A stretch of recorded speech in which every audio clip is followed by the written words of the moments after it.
من الشيطان الرجيم.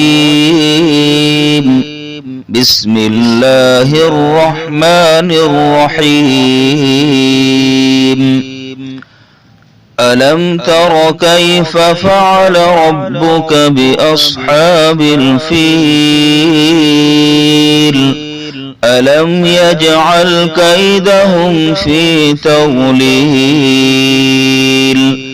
وأرسل عليهم طيرا أبابيل ترميهم بحجارة من سجيل فجعلهم كعصف مأكول.